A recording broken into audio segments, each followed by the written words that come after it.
KPCA LP, Petaluma, California.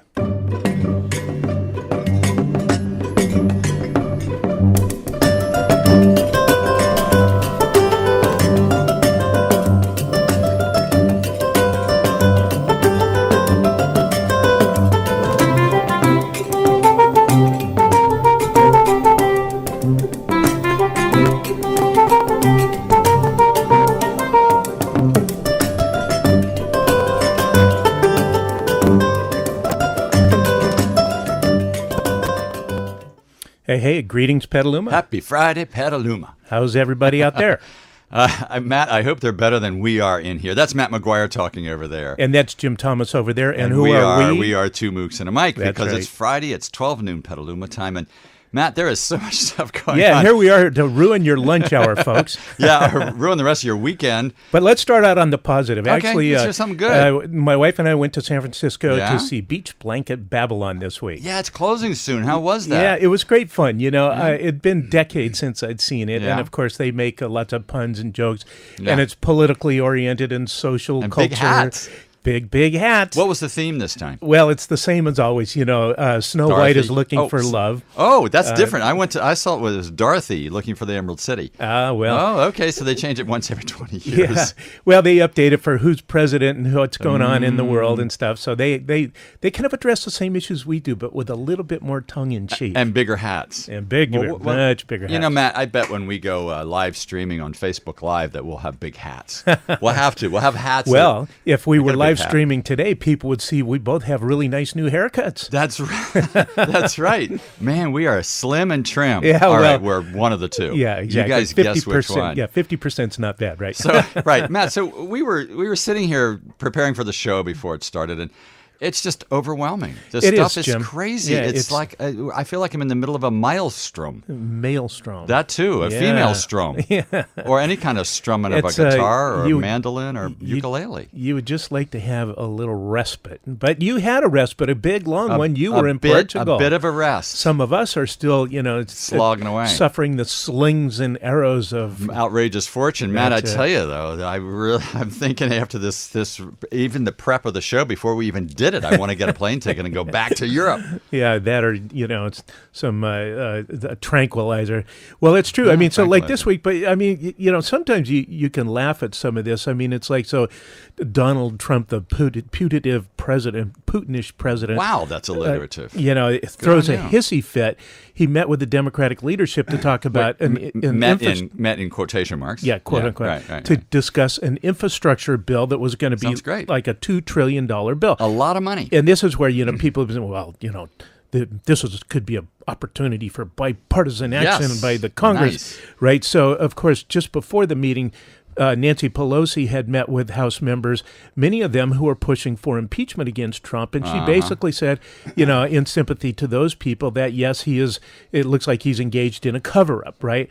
Well, Trump walked in, and they knew, Nancy Pelosi and Chuck Schumer, the minority leader of the Senate, the Dems, knew they were going into, an ambush by Trump because he had already expressed and planned for having a little hissy fit, but he walks into the meeting, doesn't shake hands, doesn't even sit down, and goes off on them for 3 minutes that you say I'm engaged in, I don't do cover-ups, and you can't both legislate and investigate. You got to do one or the other. Yeah, and it's like, and he showed the emotional maturity of a 3-year-old. Which he's demonstrated from the get-go. I mean, this is nothing new, right? But it's yet once again that he's going nuts. He's unraveling. At least that's we think he is. Well, how do you tell? The guy's been so crazy and, such a horrible person all along. That's like, I don't know where. I mean, we've all thought the guy was off the deep end, from the get-go, long before he entered the White House, right? Yeah, that's right. But he had notes prepared already, and because after that he storms out of the meeting after slapping the table. Yeah, Chuck Schumer's jaw says if you were there, dropped. Your jaw would drop. Yeah, he storms out to the White House Rose Garden where there's a podium set up with a big poster sign taped to it, and Trump starts ranting and raving. And the poster says, "No collusion, right? no cover-up." No cover-up, no collusion. Not cover-up. It was a conspiracy or whatever. Anyway. And then facts and figures. Yeah, facts and figures on the Mueller report, many of which were lies and wrong. Right. And if you flip the card over, which of course there's nothing on the other side, but if it had on the other side, it would talk about all the people in the Trump orbit that have been indicted, imprisoned, convicted, all of that stuff. Exactly, so right. They're conveniently forgetting that part. That's what we saw in response. That wasn't really on the backside of the card. That's right. But Schumer and Pelosi said that he responded this way, and they knew he was going to do something like this because even though he's paid lip service to a huge infrastructure bill, which the country desperately needs, he could not find a way to pay for it, in part, once again, because he and the Republicans passed the 2017 Make the Rich Richer tax bill and increased the deficit by magnitudes. Trillions. And so suddenly, he's like, well, I can't tax those rich people or get that money back.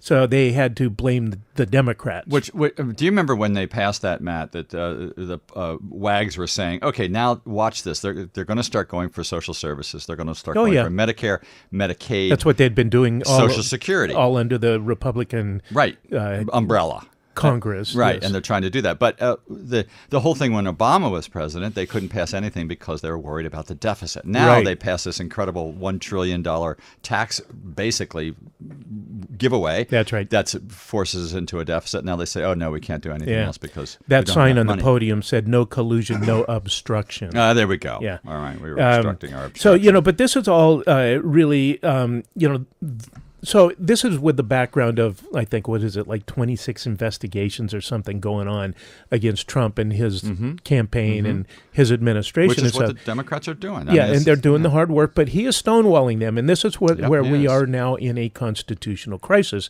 because the Democrats have responded by saying, okay, so like Don McGahn, Trump's White House former attorney, defied his subpoena to testify. He was told by the White House not to testify. Right, under the claim of executive privilege. Right. And so, that really has made the Democrats furious. Yep. And the House Judiciary Committee, Jerry Nadler, said he's promising to hold McGahn in contempt.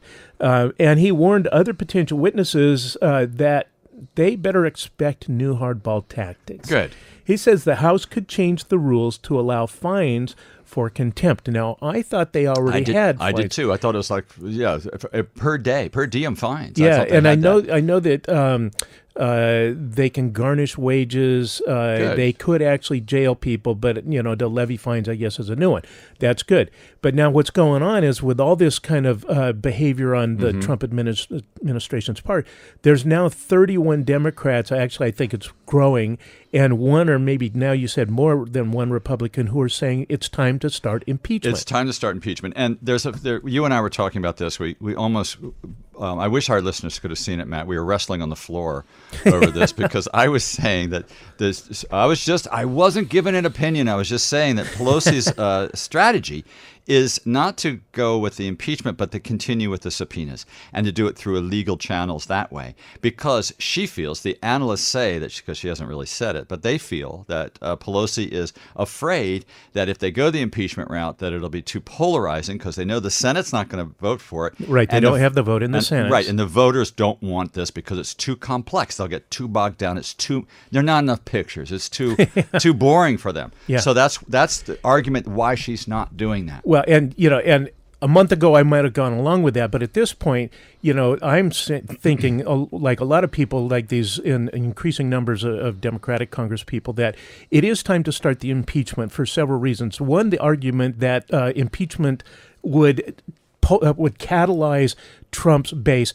Now, they're as catalyzed as they're ever going to get. Right. It is not going to make any difference to his base. No. But it will be a strong and clear message to America that this is the time that it needs to happen. Because even Pelosi, you had a quote where she said, she said that he is engaged in a cover-up. Right. And she said something like he's doing violence to the Constitution. That's right. That's correct. So the point is that at what point is it incumbent upon Pelosi and the leadership and anybody who's elected to say, we must do this now because this guy is such a corrupt, crooked, rotten person, so out of control that we must act now. I mean, if she's saying he's doing violence to the Constitution, if he's engaged in a cover-up, if he is stonewalling Congress, which he is doing all those things, yes, he is. And then I don't see how much worse he could be, but that would then say, okay, you finally crossed the line. Yeah, I you know what? I agree with you. I'm just trying to see both sides. I'm being the reasonable one here, listeners. Matt's, of course, a radical. He wants to throw bombs and burn down the house.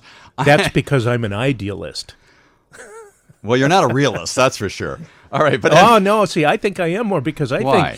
I think the voters will respond positively. I think two-thirds of the country know this guy is out of control. I agree. And if they see that the Congress finally says the guy's out of control, we're going to take action. I agree. Doesn't matter if we win in stand. the Senate or not. Okay. This is going to be critical in the 2020 elections because the Republicans that don't follow through and support this, and remember, Jim, this will give Congress a whole lot more in the way of tools to gather information. That's right. I was just going to make that point. Once they start the impeachment procedure, then that gives them even more power for subpoenaing more things. And the problem with, I'm all for them going to the courts to have the courts enforce, the subpoenas. And courts have ruled just recently this week that they do indeed have that right. That's the House does have the right, for instance, to get 10 years. And Deutsche Bank and Chase, they have, or Capital One, they have to turn over the records of Trump. They cannot not do that. Yeah, they have to give the Trump organization's records to the House, and the House is completely within its rights to ask for 10 years of those records. Yeah, that's right. And so, they can do that. So that's good. But the problem is that court battles can take a lot of time. That's right, Matt. And one of the arguments against not going for impeachment is that the Trump administration can drag it out until forever, until Trump's out of office, and then it doesn't matter anymore. Yeah, well, you'd hope the minute if they don't impeach him, you hope the minute he's out of office, they go after him for the crimes that he's committed. That's supposedly what the Southern District of New York is going to be doing. They're kind of waiting, I think, and so once he becomes a public citizen again, then they can grab him. Right. But let's go back to the impeachment thing. I'm not saying I'm against them doing it. I'm just pointing out that this is Nancy Pelosi's. They say that this is Pelosi's strategy, and she's an expert in doing this. She is, but she gets under his skin, and she's showing basically that he is unraveling even more so than we thought. Yeah, she is good. She is an expert at strategy, and she is a real politician. Yeah. But this is why I think that citizens in America that care for their country and the future of our country start to pressure their elected representatives to say it is time to act. Otherwise, if you don't do it now, how much more crap is Trump going to pull on him? Exactly. How many more laws is he going to violate? Thank you. How much worse is it going to get? I get it. Right? Yeah. Also, it'll put the Republicans who are against impeachment on record for the future, saying, I didn't do this. Now, I'm looking at the Washington Post right now, and it says 2020 Democrats are hopping on the impeachment train. And there's a list of a whole bunch of them who are already for it, including Biden, Elizabeth Warren, Bernie Sanders, Kamala Harris, Pete Buttigieg. Oh, Biden is saying That's he's what for it says, impeachment? Oh, no, hold it. Change over last ranking. Oh, hold it. No, this is the ranking. That's not true. So take it back. Let me read this a little bit more. Forget that what he said, listeners. Let's just rewind that. You can't always trust what Jim tells you. You can trust what I tell you. All right, here it is. Elizabeth Warren, Senator Kamala Harris, Representative Seth Moulton, Democrat of Massachusetts, Beto O'Rourke, Julian Castro, or Representative Eric Swalwell. Okay, we don't need to read the whole list. But that's it. Okay, that's all it is. That's the whole list of senators. Yes. Okay. Well, I'm glad that because there were. I thought it was Kamala Harris and Bernie were the only two. So that's good. I mean, but that shows you, Jim. There's a real movement here that's taken on momentum, and I think that's good. Well, and here's also the nice is these are candidates, many of them running for the presidency, so they have to go on record because they're putting country over party, right? Right. And that's very important. So, we mentioned that, in this case, federal judge Amit Mehta ruled that the House is within its rights to see Trump's 10 years of business records, right? Bring it on, baby. So that's been appealed by his attorney, Jay Sekulow. Who suck a lot, I like to call him. Suck. You suck. Yeah. He's the one that actually told Cohen to lie under oath. Michael Cohen. Right, to the well, Congress. The irony here is that that is going to be appealed to the D.C. Circuit Court of Appeals, and that Circuit Court of Appeals is where Merrick Garland is a judge. And it's a possibility, they pick the judges, 3 judges randomly, but wouldn't that be sweet if one of them that hears this appeal is Merrick Garland? Because, and even if it isn't Merrick Garland, these are his peers in his court who saw him just get screwed by Mitch McConnell and the Republicans. Revenge is a dish best served cold, Matt. Yeah, although I'll take it hot too. But I'd take it with Merrick Garland. Thank you very much.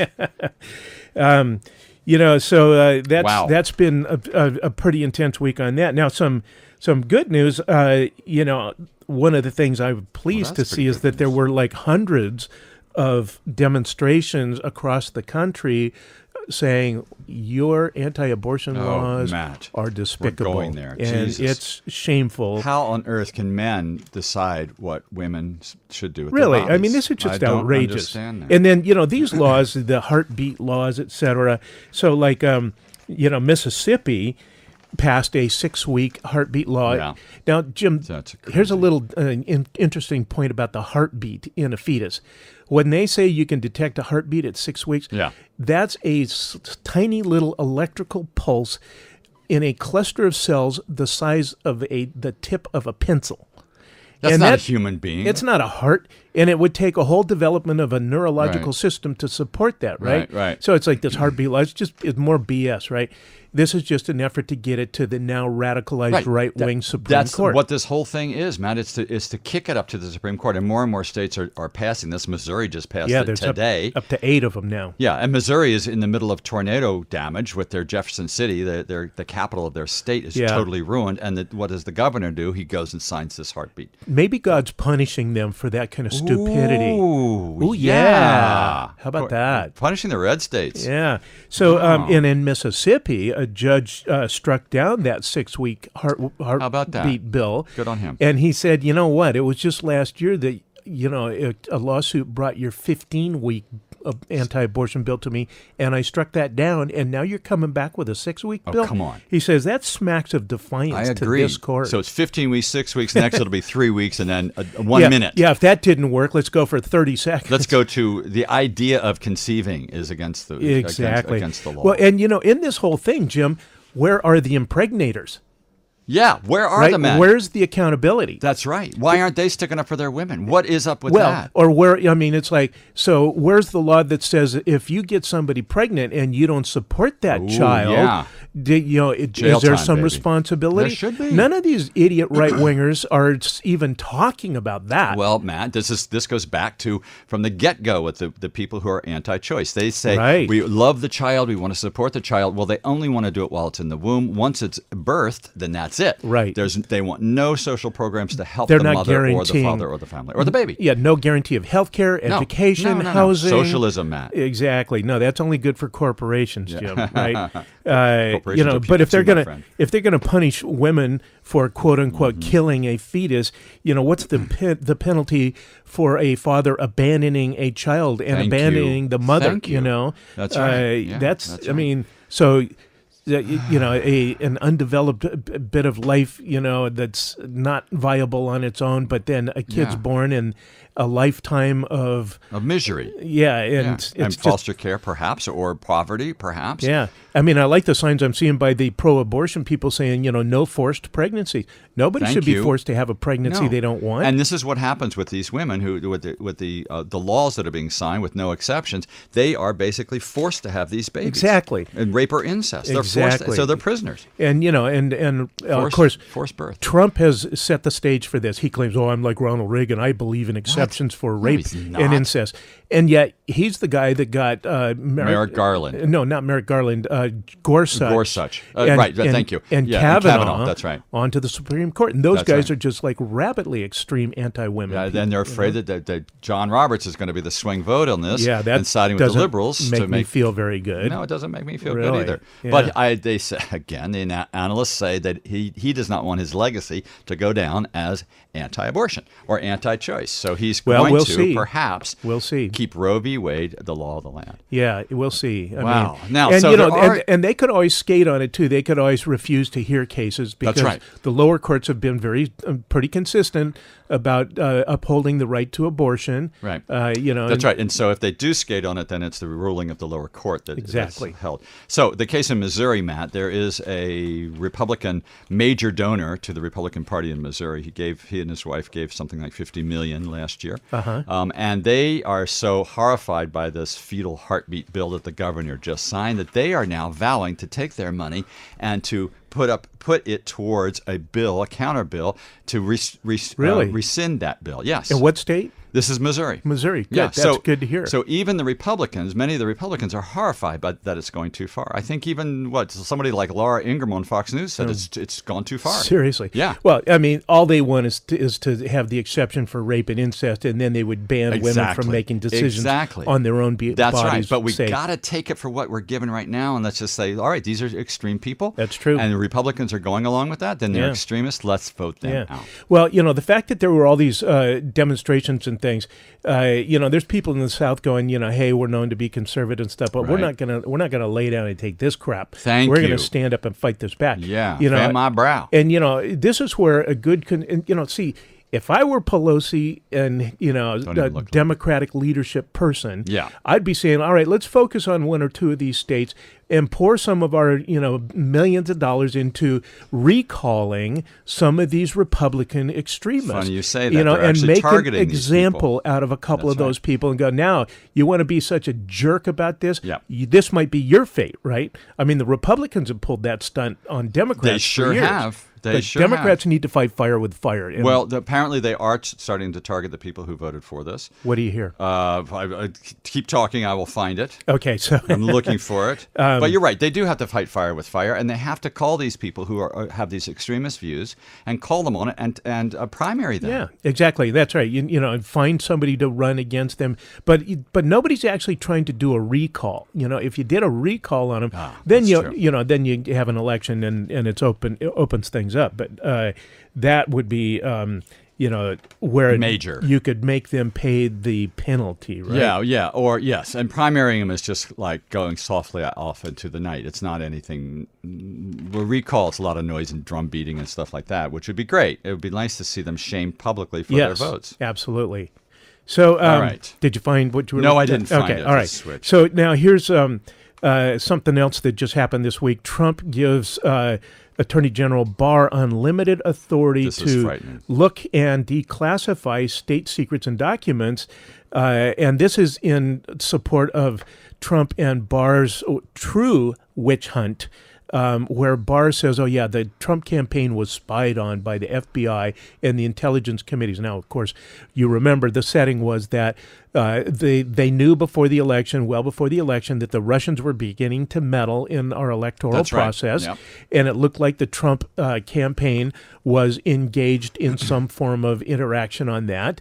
Which I would say yes, I would believe they were guilty, even though Mueller has not found the smoking gun. Well, hold on. We don't know he hasn't because it's all been redacted and hasn't been released. True. Well, that he would have said in what was released. But in the meantime, this is they're claiming that the FBI, who was merely doing its job, were biased because there were some of those FBI agents were Democrats. And also two of them had they were using their official email to express their love for each other. Oh, so that was in the Mueller report. Right, so that was totally unprofessional. So these people, and Trump called some of them traitors. Yeah, so it's going to be interesting now. The various national security advisors, former nationals, that is, are saying this is very dangerous. This is allowing politics and bias to come into what you'd like to think of as a professional government function. So everything that we're talking about just about today, Matt, is steps, not so little steps, but steps towards a dictatorship. Yeah. And it's controlling of the press, it's controlling of the investigative arm, the FBI. And and what they're trying to do. Next will be the CIA. And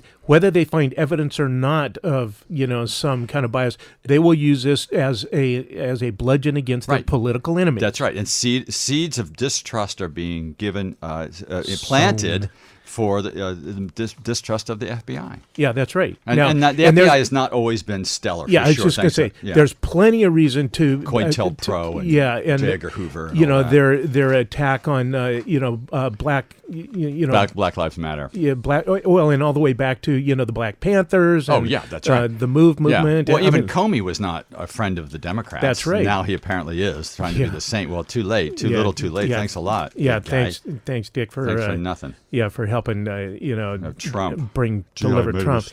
Now and then the other thing that's just happened yesterday was that the government has indicted Julian Assange on like 17 counts of violation of the Espionage Act.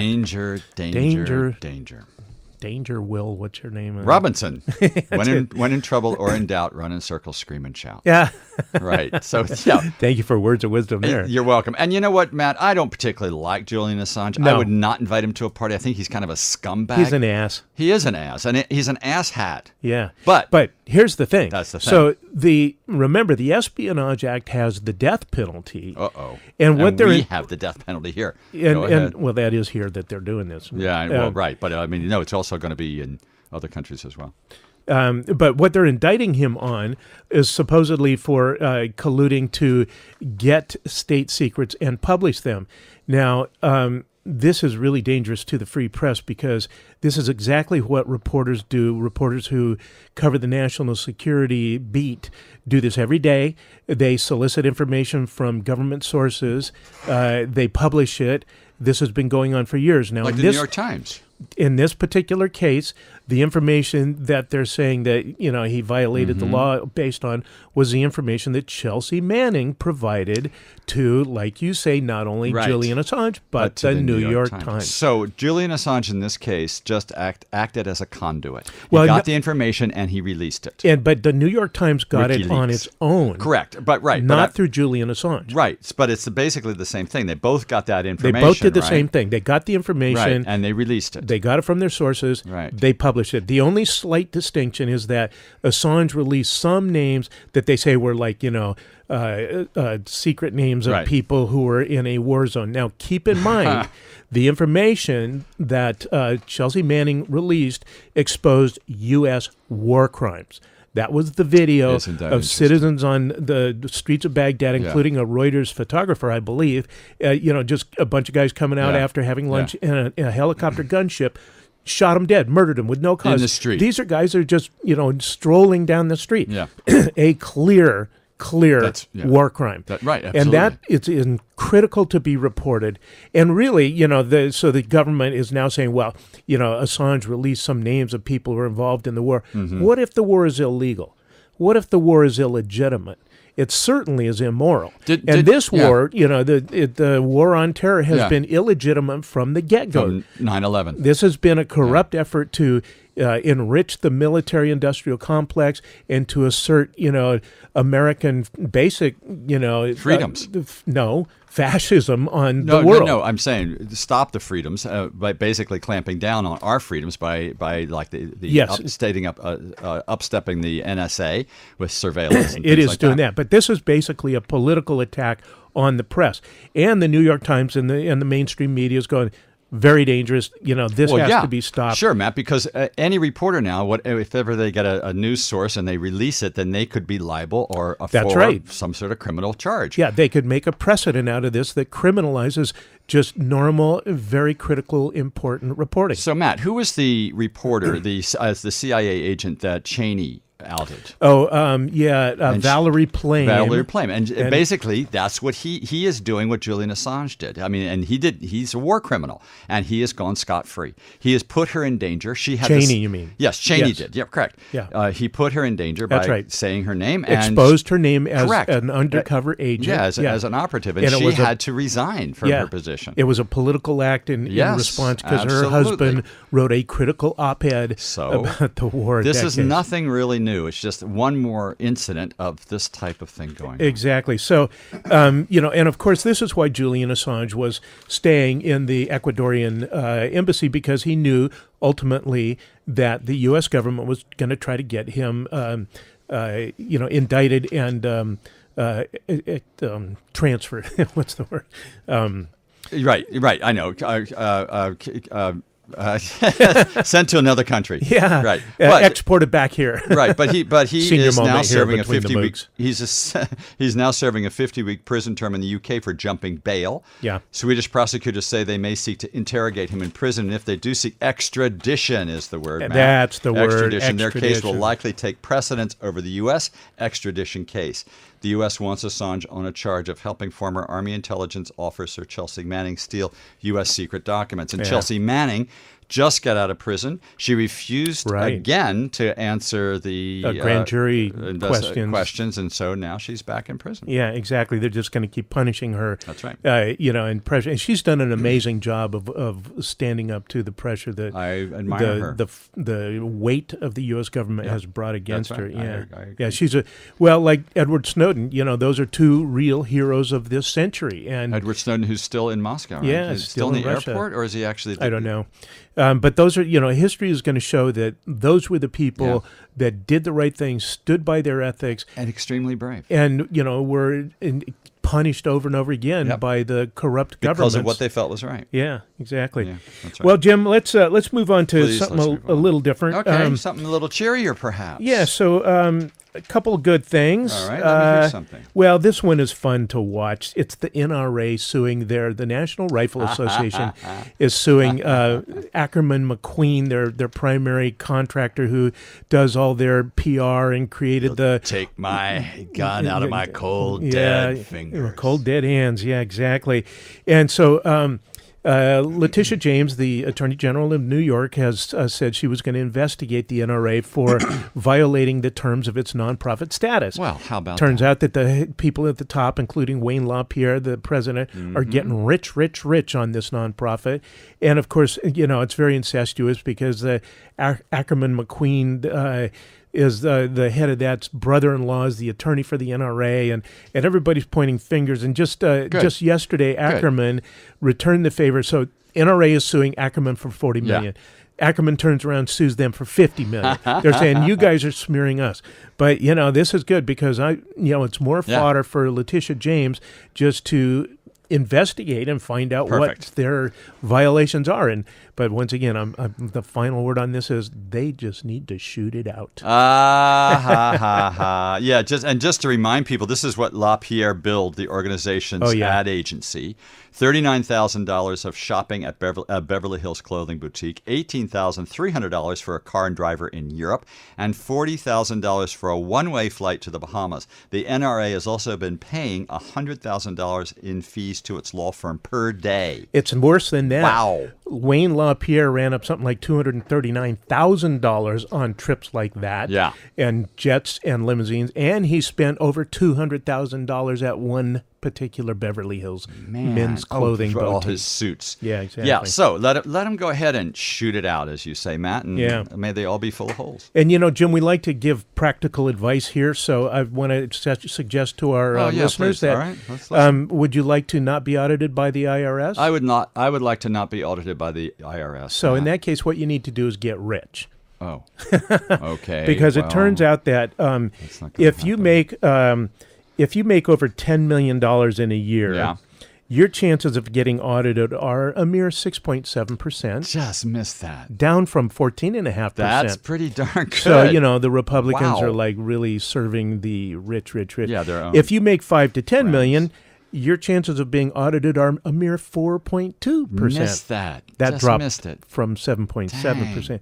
And if you make $1.5 million or more to $5 million, it's only 2.2% chance you're going to get audited. From 1 million to 5 million. Gee, Matt, so next lifetime. Don't want to be audited?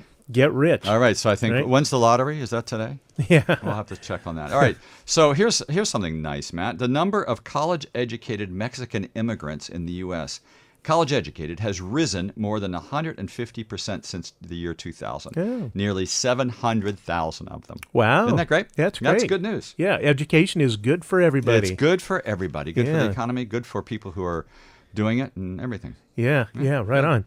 And then did you hear where at Morehouse College, the commencement speaker is billionaire Robert Smith, richest black guy in the country. Wow. And as he was making his speech, he surprised everybody and said, you know what, my family and I are going to pay off all of your graduating classes student debt. That's so great. Yeah. Wow. That's like gotta phenomenal. be, it's like at least a couple $100 million. That's amazing. Isn't that great? Yeah. That's what a really cool nice. guy. Really, really cool guy. And Morehouse College is a traditionally black college in Atlanta.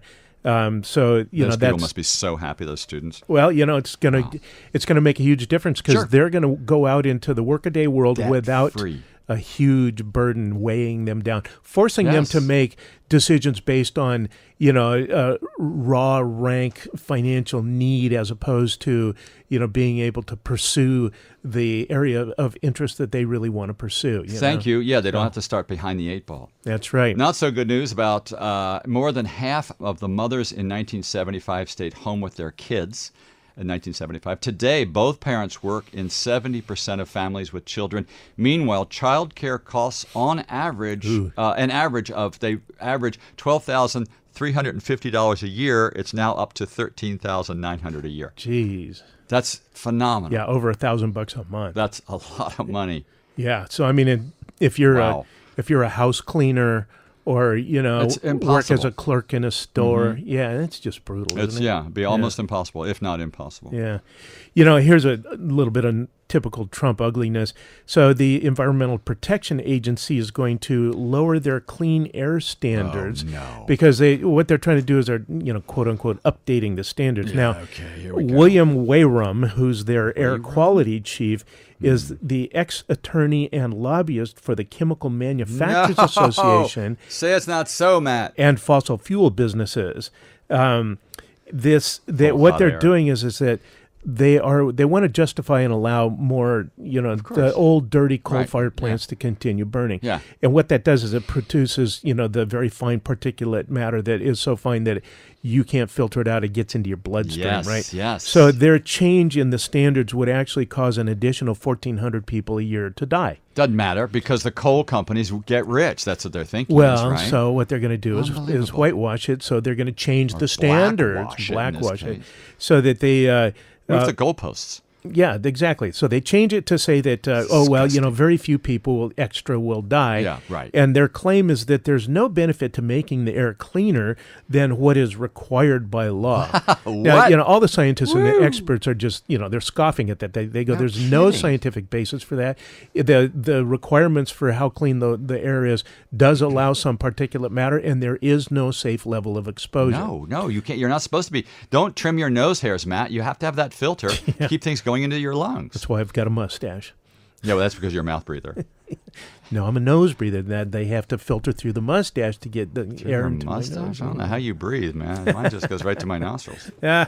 Anyway, so that's not good. But here's what's good. So the Swiss. In Switzerland, you have to do, I think, 1 year's government service. The men serve in, a military capacity, and they get trained to shoot guns and things. Right. And they actually, when they leave that service, they are allowed to take their military rifle with them. Oh, that's so there's a lot of guns in Switzerland, but they just voted with a 68% support to tighten up their gun laws. And what they're doing is they're going to now require that there be that you have training on how to aim, shoot, load, safety, etc. Like that. And then if you have or want a semi-automatic weapon, you have to get a special waiver. And every gun is going to be registered, and it's got to be registered in the next 3 years. So that's a country that has been very, pro-gun rights, but they're rational. Wow. That's against the Second Amendment, though. They don't have the Second Amendment. And it's not against the Second Amendment. The Second Amendment has had a tortured interpretation by right-wing judges and, political agencies. We need to have the right to arm bears, is what I say. That's right. Yeah, it has been tortured, and it's the old argument that the people who are pro-gun, they only take a section of the Second Amendment to justify ownership of AK-47s. Yeah, they don't read the part about a well-armed militia. That's right, and they don't put it in context that these were flintlock guns, that you had to use powder and cock it and the stab idea it was that you would have a citizens group of people with flintlocks, and that was necessary to form some form of protective organization against bears. Right, instead of just everybody having their rapid fire. Let's talk about that. Let's make a special show on that if we need to. But man, it's awful. So, okay. Well, here's one. 50% of Americans support their state enacting a bill that would ban abortions once a fetal heartbeat is detected, 50%, while 44% oppose it. But when told that such a law would ban abortion 6 weeks into pregnancy, 56% would oppose it, 65% do not want the Supreme Court to overturn Roe v. Wade, while 32% want to see the ruling overturned. So it's still majority. Remember, that heartbeat is, a minuscule electrical pulse in a little cluster of cells the size of a pencil tip. Which you couldn't even barely see with your naked eye. Would never survive on its own. No, it wouldn't. It's not viable outside of the womb. Here's another despicable thing. Trump was saying that he wants to, I love our military. So he wants to pardon various U.S. war criminals or people who are being charged with war crimes, including the one guy that worked for Blackwater in Iraq, who, in their caravan slaughtered like 17 civilians and injured another 49 or some large number, and only one guy was convicted of those murders. They just, they went off trigger happy, macho mercenaries, basically. Right. This is Betsy DeVos's brother's organization. That's right. Blackwater. Prince. Eric Prince. So he wants to pardon that guy. He wants to pardon the Navy SEAL who fired into a crowd and killed, 15 people? No, killed a 15-year-old boy. 15-year-old. Cold blood. Okay. A girl, I think it was. Oh, it was? Okay, girl. Yeah. And then he had a wounded captive teenage prisoner that he killed with a knife. This guy is so bad that his Navy SEAL team... he was the leader of that team, so it was the people under him. Yeah, they went to his commanders and said, this guy's out of control. Which is not done. It's not done. Right. And the commanders, of course, initially tried to stifle that. Well, you do this, this could hurt your career. That's right. And it was bad enough that they kept on pursuing it to the point where, the guy is now being charged. And so that's one of the guys. These are the kind of people he wants to pardon. Unbelievable. And yes, and he wants to do it on Memorial Day. But he is walking that back because he says he's gotten some pushback. So basically, pushback counts. It does count. And it also is the last person that Trump talks to who brings him a Diet Coke. Yeah. He does policy. Yeah. But it smacks of My Lai and Lieutenant Kelly. Yes, exactly. It's just pretty bad. Yeah. So, a judge ruled that, under the Bush regime, remember they passed under the War on Terror legislation. Yeah, that's right. They had the right to give command companies like telecommunications companies, phone companies, banks, to provide information on their customers under what are called national security letters. That's right, and without even letting notifying the people that they were gathering that information. Correct? Well, the people whose information they were gathering. That's correct. That's right. What that was, so the national security letters were letters that were sent to like telecom companies saying, we want information on these million people, and you have a permanent gag rule. You can't tell those people. You can't tell the press. You can't tell anybody that we're demanding and extracting this information from you. Thank you. Well, finally, in I think it was 2003, I believe it is, that a judge ruled that was 2013. It was ruled unconstitutional that they have a permanent gag order. Now the FBI and the intelligence communities have to tell people, okay, those people that we're trying to gather the information on are not national security threats. Good. So the gag is lifted 3 years later, right? Wait, you said 2013. That's 6 years later. No, 2013, it was ruled unconstitutional. Right. The FBI was still allowed to take 3 years. For 3 more years. To tell people that, okay, the gag is off. Now, what's one more step in the positive direction is a judge ruled that the government must say who they sent those letters to, the telecom companies, the banks, etc. Good. So they have to say, so people can then say, hey, my bank was, got a national security letter. Credo mobile phone service, which you use, which is my personal service, right, got one of those letters. Yeah. And they, when the gag was released, they announced it. So because they're all about transparency and accountability. Like that. Good. But that was a good move on the judge's part because the FBI issues thousands of these letters per year. So I did not know that. Yeah. So this is like the residue, the remnants of the so-called War on Terror. I think that it's so ingrained and entrenched in our society, Matt, that this war on terror will be happening forever. If you've flown anywhere recently, you still have to take off your shoes. Well, unless you pay the $85 up at Santa Rosa to get the pre-clearance. But that's for 5 years, so it's $17 a year, not too bad. And you get the pre-clearance. They do a background check. Yeah. You don't have fingerprints. You're right, and your social security number. You don't have to take off your shoes, take out your laptops, or take out your liquids. Right. Which is a big pain in the. It's a pita. So for $85, some terrorist could go through that and take his laptop bomb onto a plane. Well, I don't think so, because they do an incredible background check. Yeah. So, Matt, what are you doing? Do they check your voting record, what party you belong to? They don't listen to the show, that's for sure. Yeah, but they did that, we would not be able to leave we wouldn't be able to leave the studio, Matt. We can't walk on the streets of Petaluma. We're living in a blue bubble inside a blue bubble state. That's right. But Matt, what are you doing Saturday? Blue bubble mind. Saturday, 7:05 p.m. Eastern time. What is that? 7, 6, 5, 4 o'clock. 4 o'clock Eastern time. 4:05. Yeah, I don't know. Look up in the sky, because a mile-wide asteroid and its tiny moon are going to zoom past the Earth at that time. Can you see it in the daytime? With special glasses, rose-colored. It's dubbed the 1994 KW4. The binary space rock will skim past our planet harmlessly at a distance of 3 million miles. Seriously, can you see it in the daytime? I don't think so. Yeah. There's something called a sun that's usually well, I know. Or in our case, it'll be the fog or the clouds. Well, our blue bubble. The double blue bubble. That's Well, right. it's supposed to rain on Sunday, so Double probably bubble. not. Rain on Sunday. God, I was looking forward to mowing the lawn on Sunday. Things are going crazy. Get a sheep. That's what you need. Get Larita mow it. You won't have to do it. Not if it's raining. Nobody's going to be mowing it. That's why you need a sheep. They don't care. How about a ewe? Me? Yeah, you. Me? You and your sheep. Me and my shadow. Yeah. Hey, Wow. couple good points here, Jim. Okay, good. So Trump lifted the tariffs on metal between Canada and Mexico and the U.S. Buy a washing machine from Canada. Yeah, and it's it's about time. I mean, that was he so put those ridiculous. tariffs on under the BS Steel lie that this was tariffs. a national security threat. I mean, what a moron! What a maroon! He Yeah. just takes things out of the air. God, but he spews stuff into the air, really. Yes, he does. But lot of pollutants. the Canadians and Mexicans were retaliating because they put tariffs on U.S. pork, cheese, and milk. So once again, that was hurting Trump's base. Yeah, that's right. There we go. Once again, so Trump has to bail out the farmers. This is going to be the second time he's trying to do this. Yeah. Right? He did it once with $12 billion, and now it's $19 billion, I think, over a space of 3 years or something like that. And yeah. it's like, and so it's socialism, Matt.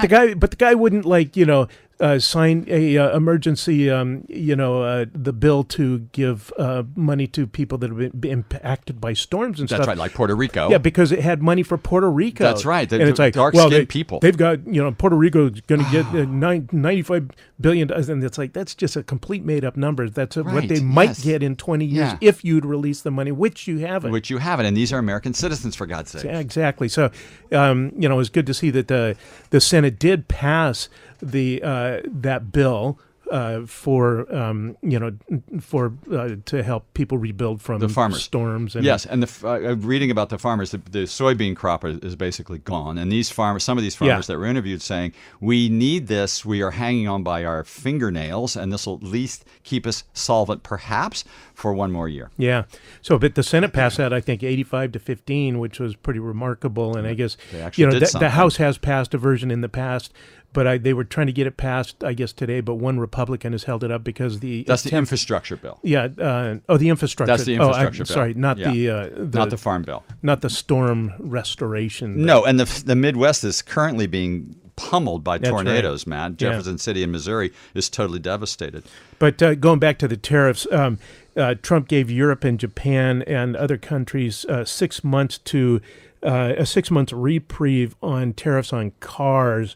Because Trump is basically looking at the 2020 elections, and if your cost of cars is up and washing machines are up, that's motivation for him to finally lift some of his more stupid, very stupid. He also actions. Doesn't get to the way tariffs work. He says that China is paying the price, Yeah. where in fact China is not paying anything. It's the importers, We are the importers, which it's passed right on to the consumers. So we're paying for it. Exactly.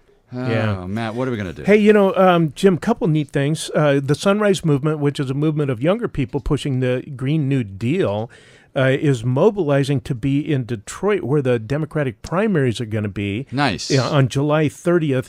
The debates will be on July 30th in Detroit. That'll be fun. And they're working to make sure that climate and the Green New Deal are top of the agenda. Because remember in 2016, it's like there was never even a mention of the climate and the environment. Except it doesn't exist, right? It's global warming doesn't anymore. It's cold outside. What happened to global warming? Yeah, it's like it's so right. So good on the Sunrise Movement. I agree. Yes, Excellent good on the people. Sunrise Movement. And then Move On also like those people too they're hosting an in-person presidential candidates forum in San Francisco on June 1st. Check this out. Who's going to be there? Well, first they're going to say they're asking each candidate to present, quote, one big idea, unquote, that they'll push if elected. Nice. So they're going to have Cory Booker. Yep. Julian Castro, Kirsten Gillibrand, Kamala Harris, Amy Klobuchar, Beto O'Rourke, Bernie Sanders, and Elizabeth Warren. Fantastic. In San Francisco, June 1st. How do we get tickets? And they're going to live stream that too. Go to moveon.org. That sounds good. And, if you want more information, because that's going to be quite a gathering. Quite a of lineup. people. Matt, do you have any predictions of what some of the big issues are going to be? Well, I think a lot of them are going to be, the environment, maybe social justice, transparency, and there may be some of them will do bread and butter things, infrastructure, education, college debt, etc. So stuff like that. Yeah, I'm just on the moveon.org's website. You can actually find it if you Google Move On's Big Ideas Forum. There you go. Like Matt said, it's June the 1st. And they have a thing where you fill out your contact information and they get back to you. So cool. Yeah, that's pretty cool. Yeah, so that's going to be interesting. You going to go? I don't know. That's too far in the future. we might not be around. Yeah, who knows what'll be happening in what the Mooks will be talking about then. What do you mean a week? The end of the day, Matt. I'm looking forward just to the end of the day, making it through the end of the day. Really, I think I was lucky to get through yesterday. Yeah. All right. Hey, Jim. Yes, sir. So, we've all started encountering Siri and Alexa and Google Home. Right. Well, this recent study has shown that they promote sexism. What? What do you mean? They do. No, they don't. Yeah, How do they do that? Well, because their little AI personas are typically female, servile, and flirty. Flirty? Right, which is propagating robot. Negative stereotypes that women should be docile and accommodating. Wow, Matt, you and I are docile and accommodating and sometimes even flirty. I don't think that's sexist. Yeah, but that's not because we've got, the other gender putting demands on us to be so, right? Well, except for the honeydews. Well, so what this is doing is, basically they're saying that the programmers who have developed these personas in these smart assistants, they're basically, all boys? Almost all men. Yeah, and probably and adolescent boys. Men. Yeah. At that. So it's a male-dominated industry. There's only 12% women in AI research and only 6% in software development. That's not enough. That's not enough. So imagine if the tables were turned. Yeah. So, next time Alexa, it's like you yell at Alexa and it's like, I'm sorry. It's like people are saying, they need to change. Alexa needs to say that. I don't understand that. Well, I have a story to tell you, Matt. When Phyllis and I got a car when we used the navigation system and I turned on the voice, and I was able to use a female with a French accent. Lasted for about a day until Phyllis made me change it. So she was very flirty. Oh, see? Yeah. There you go. Yeah. S'il vous plaît. She said, s'il vous plaît. S'il vous plaît. If you please. That's right. That's right. Yeah, so we go. Oh, well, that's... Quel dommage.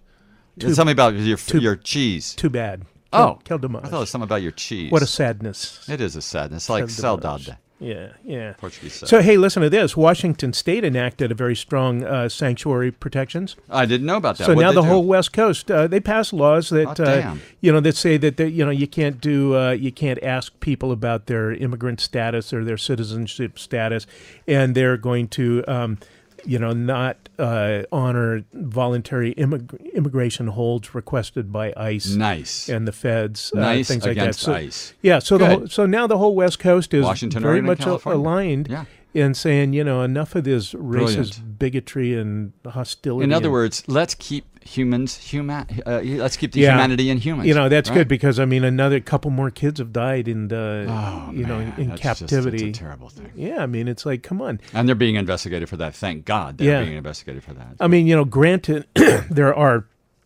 increasing numbers of people coming across the border. Right. In large part because Trump has both provoked it by saying, we're going to shut things down. So if you wanted to get out of your crime-ridden, war-torn country, you better go now. Right. And the other thing is that we have, the Trump administration has cut off the aid funds that have been going to some of those countries to help combat the crime and poverty. Which is what Obama did. They went to those countries and said, what can we do to help you to keep life be more dignified and easier for your people to stay in the country. Yeah, exactly. So, Matt, here's something for you. A North Carolina teen has not been able to remember what happened the day before for the past 20 months.